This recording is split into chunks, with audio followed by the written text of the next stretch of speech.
O filme Efeito Borboleta e a tese do eterno retorno de Friedrich Nietzsche compartilham um tema central relacionado ao impacto das escolhas e à inevitabilidade das consequências no curso da vida, mas diferem na abordagem e nas implicações filosóficas. No filme, o protagonista Evan Treborn descobre que pode voltar no tempo e alterar eventos do passado, buscando corrigir traumas e erros. No entanto, cada mudança gera consequências inesperadas, frequentemente piores do que a situação original. Essa narrativa ilustra o princípio do efeito borboleta, derivado da teoria do caos. Pequenas alterações no início de um sistema podem resultar em mudanças drásticas e imprevisíveis no futuro. A mensagem subjacente é que o controle total sobre o destino é ilusório, pois a complexidade da vida torna impossível prever ou evitar plenamente as repercussões de nossas ações. A tese do eterno retorno, por outro lado, é uma ideia filosófica apresentada por Nietzsche que propõe que todos os eventos da existência se repetem infinitamente, de forma idêntica, em um ciclo eterno. Nietzsche usa essa ideia como um teste existencial. Ele desafia os indivíduos a viverem suas vidas de tal forma que aceitariam repetir cada momento eternamente com todas as suas dores e alegrias. O eterno retorno não implica a possibilidade de mudar o passado ou evitar as consequências, mas sim uma aceitação radical e afirmativa da vida como ela é. A correlação entre os dois reside no questionamento do peso das escolhas e da relação com o tempo. Enquanto o filme explora as dificuldades de alterar o passado e a imprevisibilidade das consequências, o eterno retorno sugere uma visão de reconciliação com o presente, uma aceitação daquilo que foi e que sempre será. Ambos os conceitos, portanto, desafiam o espectador a refletir sobre a relação com o tempo, as escolhas e as consequências inevitáveis. Mas, enquanto o efeito borboleta enfatiza a impotência diante da complexidade da vida, Nietzsche propõe uma postura ativa e afirmativa diante da repetição eterna. Sim, a afirmação está correta. O super-homem nietzschiano, ou Übermensch, supera a rejeição do passado. E essa superação é central para a filosofia de Nietzsche. Desenvolver essa tese requer abordar conceitos-chave como o eterno retorno, a vontade de poder e a transformação do indivíduo. A rejeição do passado e o ressentimento. Nietzsche critica a atitude de rejeição do passado como uma manifestação do ressentimento. Para ele, o ressentimento é uma reação negativa que paralisa o indivíduo, pois envolve a recusa de aceitar o que ocorreu e uma busca contínua por culpados ou justificativas. Essa rejeição cria um vínculo tóxico com o passado, no qual a pessoa é incapaz de se libertar da dor, da culpa ou da frustração. O eterno retorno e a afirmação do passado. O conceito do eterno retorno é uma ideia desafiadora. Imagine que tudo na vida, cada escolha, cada momento, será repetido infinitamente, exatamente como ocorreu. Nietzsche apresenta isso como uma prova existencial. O indivíduo comum, preso ao ressentimento, verá essa perspectiva como insuportável, desejando que o passado pudesse ser alterado ou apagado. O super-homem, por outro lado, abraça o eterno retorno com alegria e coragem, afirmando a vida em sua totalidade sem arrependimentos ou ressentimentos. Ele não apenas aceita o passado, mas o celebra como parte integral de sua existência. A vontade de poder e a superação. A vontade de poder é outro conceito essencial para entender o super-homem. Essa vontade não é meramente uma busca por domínio, mas a expressão criativa de transformar a si mesmo e o mundo. O super-homem não deseja reescrever o passado. Em vez disso, ele o vê como matéria-prima para sua constante autossuperação. Ao superar a rejeição do passado, ele transforma o sofrimento e os erros em aprendizado e força, utilizando o que ocorreu como base para criar um futuro mais pleno. O super-homem como ideal existencial. O super-homem é aquele que transcende as limitações da moralidade convencional, do ressentimento e da negação da vida. Ele aceita o mundo como ele é, incluindo o passado com suas imperfeições e dores. Essa aceitação não é resignação, mas sim uma afirmação criativa e transformadora. Para ele, cada momento, mesmo os mais difíceis, é um componente necessário de uma vida digna de ser vivida. Essa postura representa a superação da visão tradicional de culpa e arrependimento, substituindo-a por um amor ao destino. Amor fati. Conclusão. A superação da rejeição do passado pelo super-homem é, em essência, um convite à aceitação radical e à afirmação da vida. Ao abraçar o passado como um elemento inalterável e ao mesmo tempo necessário, ele transcende as limitações humanas comuns de arrependimento e culpa. O super-homem personifica a ideia de que a verdadeira liberdade não está em negar o passado, mas em usá-lo como força motriz para criar uma existência autêntica e poderosa.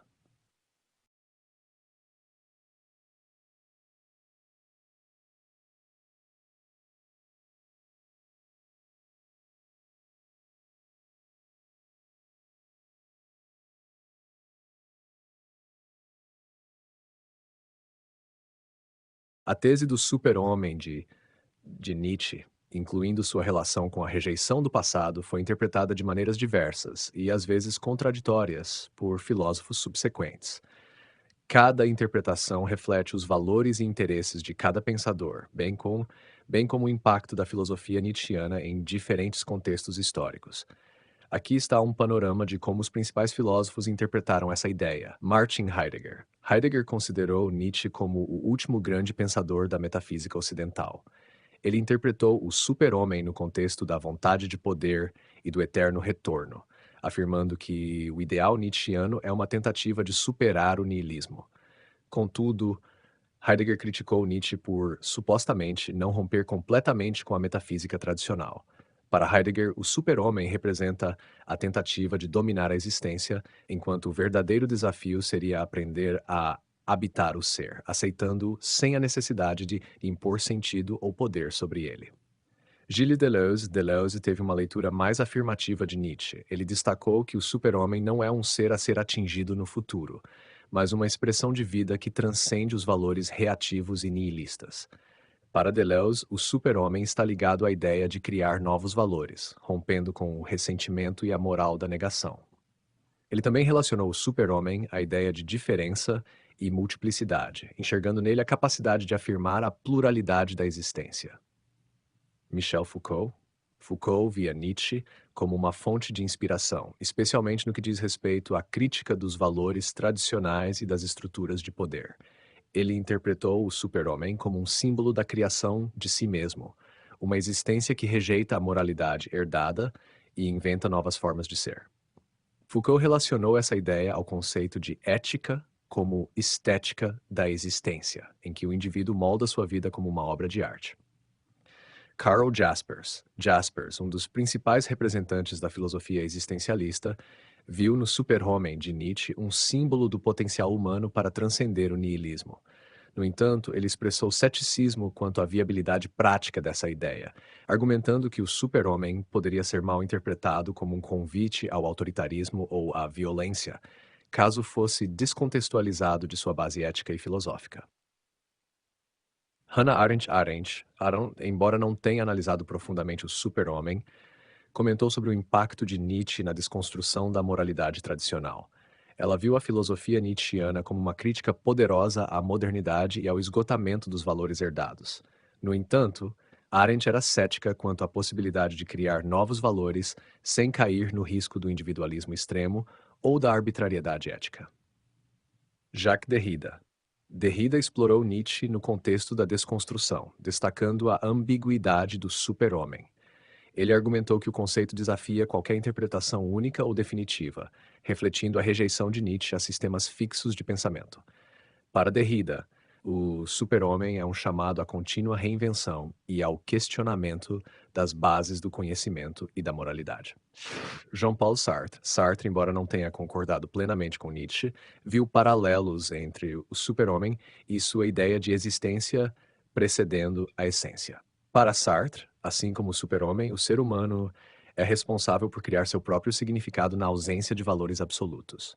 No entanto, Sartre enfatizou a liberdade como um fardo, enquanto Nietzsche a celebrava como um ato criativo.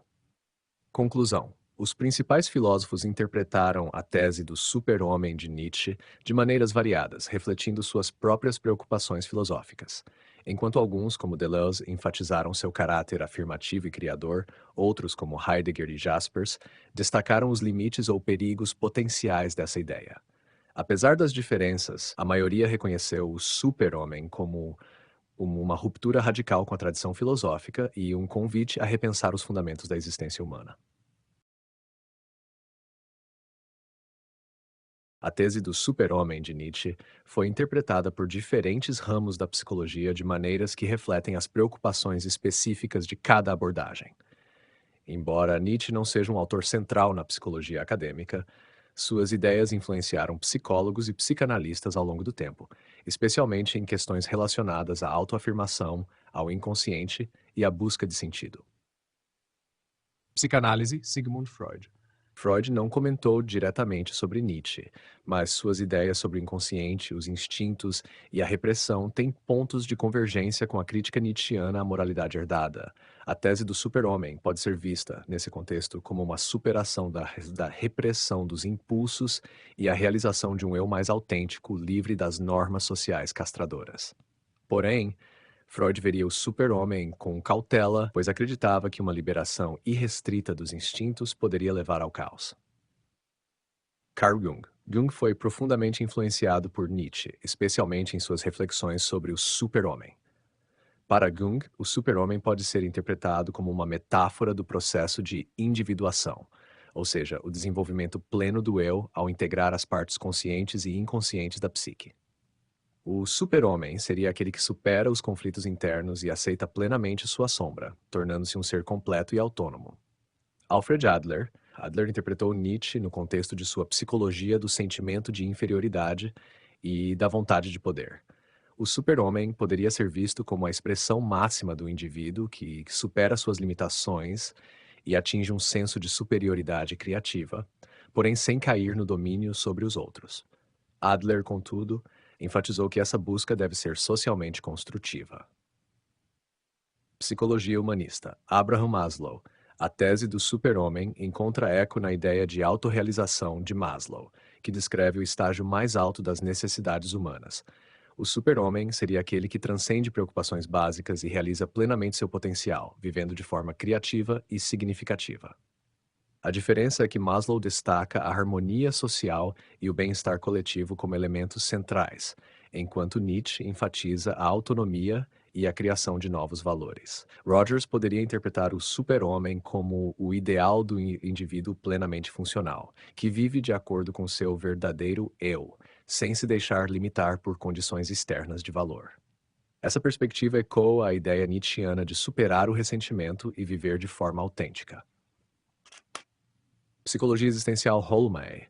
Ambos os psicólogos existencialistas exploraram a busca de sentido e a superação do niilismo, ideias que convergem com o super-homem.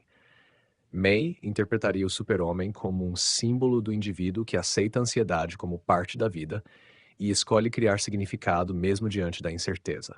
Frankl, por sua vez, destacaria a importância do super-homem como alguém que transcende o sofrimento, encontrando propósito em suas ações e escolhas, especialmente no contexto do amor fati, amor ao destino.